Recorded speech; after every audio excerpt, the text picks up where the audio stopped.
भारत के लोग धर्म में अंधे हैं। ये अपने भगवान के लिए अजीब चीजें करते हैं। कभी पागलों जैसे नाचते हैं तो कभी पागलों जैसे अपने भगवान पे पैसे लुटाते हैं। और जरूरी नहीं है कि ये भगवान पे पैसे लुटाने वाले लोग अमीर ही होंगे। ये भी जरूरी नहीं है कि इनके पास अंधा पैसा होगा। ये लोग गरीब हैं, मजदूरी करते हैं और अपने भगवान के नाम पर ये सब कुछ लुटाने को तैयार हैं। पर यकीन करो कि ये उसी कंट्री के लोग हैं जहां पे आज भी कई लोग सड़कों पे सोते हैं और भूखे मरते हैं। इस वीडियो में आप जानोगे कि कैसे इंडियंस का अपने भगवान और अपने रिलीजन पे अंधा विश्वास भारत को गरीबी की तरफ धकेल रहा है। और ये बातें मैं हवा में नहीं कर रही। इन बातों के पीछे वो सच्चाई है जिसे तुम देख कर भी अनदेखा कर देते हो। ये है एक सिंपल पानी की बोतल। ये कहीं भी आपको 20 या 30 रुपए में मिल जाएगी। और ये है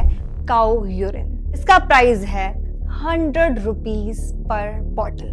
कंपनीज इसे बेच रही हैं और लोग इसे खरीद रहे हैं। ये प्रोडक्ट बिक रहा है सिर्फ इसीलिए क्योंकि इसके नाम के आगे सेक्रेड लिखा गया है। सोचो जरा कि एक आदमी पूरे साल मेहनत करता है, धूप में काम करता है और अपने बच्चों की फीस के लिए पैसे बचाता है। घर की छत टूट रही है लेकिन फिर भी वो उसे रिपेयर नहीं करवाता। घर में कोई बीमार है और उसके इलाज के लिए उसके पास पैसे नहीं है और ना ही उसके पास इमरजेंसी सिचुएशन के लिए कोई सेविंग पड़ी है। वो आदमी मंदिर जाकर भगवान से प्रे करता है। सिंपल सी बात है, मंदिर गया है तो खाली हाथ नहीं जाएगा। कुछ ना कुछ चढ़ावा तो जरूर चढ़ाएगा और पूजा की सामग्री अलग से। चढ़ावे के नाम पर उससे मंदिर का पंडित कुछ ऐसी बातें कहता है। देसी घी और सरसों के तेल की बोतल, भैया ये तक भी नहीं ला सकते तो अपने कृपया करके अपने घर लौट जाया करो। जो दरबार में आएगा पहली बार वो तेल की बोतल, देसी घी, मधुसूदन का लोकल वाला देसी घी बिल्कुल नहीं चलेगा, ध्यान रखना। ऐसी ही एक और वीडियो दिखाती हूँ। श्रृंगार आपने भेज दिया है सर माथे, लेकिन मैं माँ को नहीं चढ़ाऊंगी ये, क्योंकि हमारे यहाँ ये नहीं चढ़ता।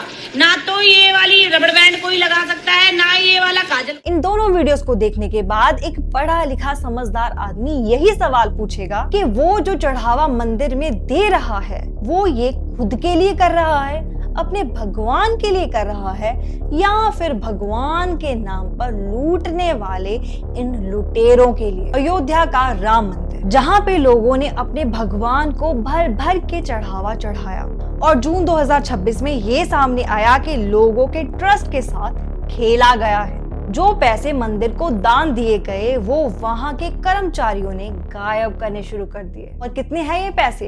1 करोड़, ज्यादा से ज्यादा 5 करोड़, 200 करोड़। लोग कहते हैं बहुत गलत हुआ, मैं कहती हूँ सही हुआ। इसका रीजन एक्सप्लेन करने से पहले ये जान लो कि राम मंदिर में आखिर हो क्या रहा था। जून 2026 में अयोध्या पुलिस ने राम जन्मभूमि टेम्पल डोनेशन से कथित चोरी के केस में 8 लोगों के खिलाफ एफआईआर रजिस्टर की। कंप्लेन में कैश और डिवोटीज के डोनेटेड वैल्यूएबल्स के एलिजिडली अनअकाउंटेड होने की बात की गई। केस में इन्वेस्टिगेशन स्टार्ट हुई और इस इन्वेस्टिगेशन में जो मिला वो सच में सवाल उठाने लायक है। रिपोर्ट्स के according temple donation counting centre में सीसीटीवी फुटेज के आगे काउंटिंग करते हुए मंदिर में काम करने वाले लोग ही इस चोरी को अंजाम दे रहे थे। उनको पता था कि सीसीटीवी के ब्लाइंड स्पॉट्स कहाँ पे हैं, तो वो उन्हीं ब्लाइंड स्पॉट्स पे बैठते और वहां से थोड़ा थोड़ा कैश निकालते।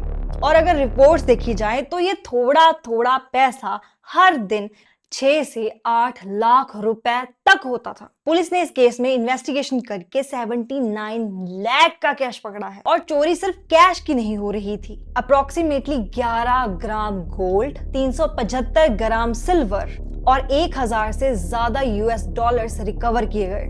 ये वो पैसा था जो लोगों ने अपने विश्वास पे अपने भगवान को मंदिर में चढ़ाया था। पर मंदिर की पुअर मैनेजमेंट की वजह से ये पैसे उन लोगों ने चुरा लिए जिनका इनके ऊपर कोई भी हक नहीं था। 2026 की रिपोर्ट के हिसाब से श्री राम जन्मभूमि तीर्थ क्षेत्र ट्रस्ट का कॉर्पस 31 मार्च 2026 तक 1800 करोड़ तक पहुंच गया था। भारत में रिलीजियस लोग गरीब कैसे ना रहे जब भारत के कई लोग भगवान के नाम पे इतना पैसा मंदिर में दान कर देते हैं बिना ये सोचे कि ये पैसा उनके भगवान के काम का तो है नहीं, तो ये पैसा इंसान का ही है और इंसान के लिए ही है। मैं ये नहीं कहूंगी कि मंदिर में पैसा दान करना बंद कर देना चाहिए, मैं बस आपको ये समझाऊंगी कि आप पैसे दे किसको रहे हो और फायदा किसका हो रहा है। डोनेशन मंदिर में कर दी तो भगवान उसका हिसाब नहीं रखेगा। भगवान को मानते हो और उसकी बनाई हर चीज को मानते हो तो वो भगवान तुमसे कुछ लेकर खुश कैसे होगा। डोनेशन करनी है तो सही इंसान को करो, उन लोगों की मदद करो जो तकलीफ में है। हर साल देश में किसी न किसी स्टेट में फ्लड आ जाते हैं, लोगों की जिंदगियां बर्बाद हो जाती हैं, उनके घर उजड़ जाते हैं, उनकी मदद करो। अपनी श्रद्धा के लिए मंदिर में भी चढ़ावा दो, पर ये सोचकर कि तुम अकेले वहां नहीं जाते। हर रोज हजारों लोग वहां जाते हैं और इतने लोग 100 रुपए भी दें तो लाखों बन जाते हैं, जिससे मंदिर के सारे काम आसानी से पूरे हो सकते हैं। बात ये भी है कि हमारे देश के लोग ये मान नहीं सकते कि भगवान हर एक इंसान के अंदर है, क्योंकि अगर ये लोग ऐसा मान लेते हैं तो ये इंसान को अपने कहे पर नचवा नहीं पाएंगे और ना ही जातियों के नाम पर लोगों को हर रोज ताने सुना पाएंगे। मैं ये बिल्कुल नहीं कहती कि रिलीजन पॉवर्टी को डायरेक्टली इन्फ्लुएंस करता है, लेकिन जब फेथ ब्लाइंड ऑब्सेशन बन जाता है तब चीजें गलत होने लगती हैं। सोशल प्रेशर, सुपरस्टिशन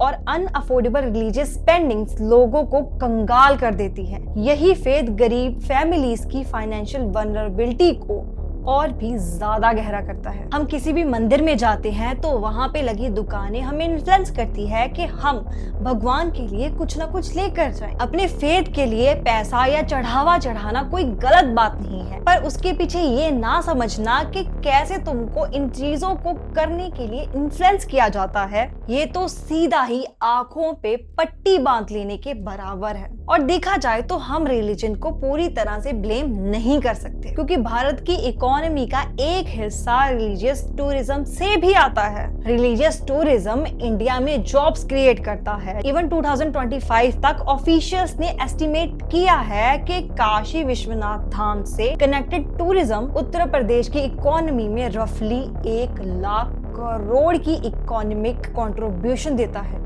हर साल कितने केसेस आते हैं जहाँ पे लोगों को कोई बाबा ब्लाइंड फेथ के नाम पर कोई चीज बेच देता है और लोगों के फेथ का फायदा उठा के उनसे हजारों रुपए ले लिए जाते हैं। हमें ये समझने की जरूरत है कि आज के टाइम पे रिलीजन एक बिजनेस मॉडल बन चुका है और जिसका प्रोडक्ट है होप। इसके कस्टमर हैं वो लोग जो डरते हैं और इसे भगवान सब ठीक कर देंगे ये कहकर मार्केट किया जाता है। Special puja, special donation, special darshan, special remedy, special gemstone, special ritual, ये सब चीजें लोगों को सेल की जाती हैं। इससे अगर प्रॉब्लम सॉल्व हो गई तो देखो भगवान का चमत्कार है, और नहीं हुई तो तुम्हारा विश्वास कमजोर है। एक ब्लाइंड में अंधे हुए इंसान को ये चाहे ही उसकी गलती लगे, पर ये बिजनेस मॉडल एक परफेक्ट साइकोलॉजिकल ट्रैप है, क्योंकि इसमें जो सिस्टम काम करता है वो कभी गलत नहीं होता और बिलीवर पे सारा ब्लेम जाता है। तो क्या लोगों को रिलीजन फॉलो करना छोड़ देना चाहिए, ये रिचुअल्स करने छोड़ देने चाहिए?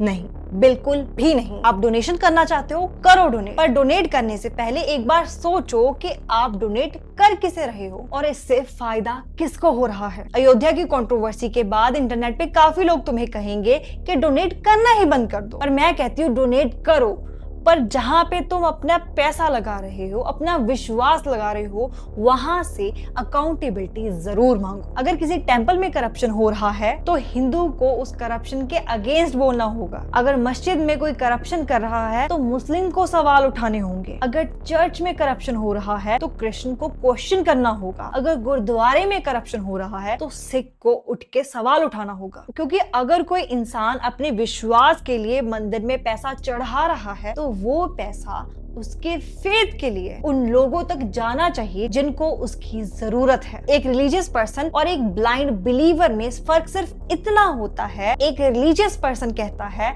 मैं इसे मानता हूँ। और ब्लाइंड बिलीवर कहता है मैं धर्म पे सवाल उठाऊंगा ही नहीं। आप इनमें से क्या हो सोचकर जरूर बताना, और अगर सोचा नहीं है तो इसके बारे में जरूर सोचो। अगर इंसान के किए गए पापों को धोने के लिए होने वाले एनिमल सेक्रीफाइसेस को समझना चाहते हो तो कमेंट सेक्शन में बली कमेंट कर देना, मैं इस पे वीडियो जरूर बनाऊंगी। और भारत के लोग अपने रिलीजन के लिए कितने ज्यादा ऑब्सेस्ड हैं ये देखना चाहते हो तो वीडियो मैंने ऊपर लगा दी है, तुम आराम से देख सकते हो।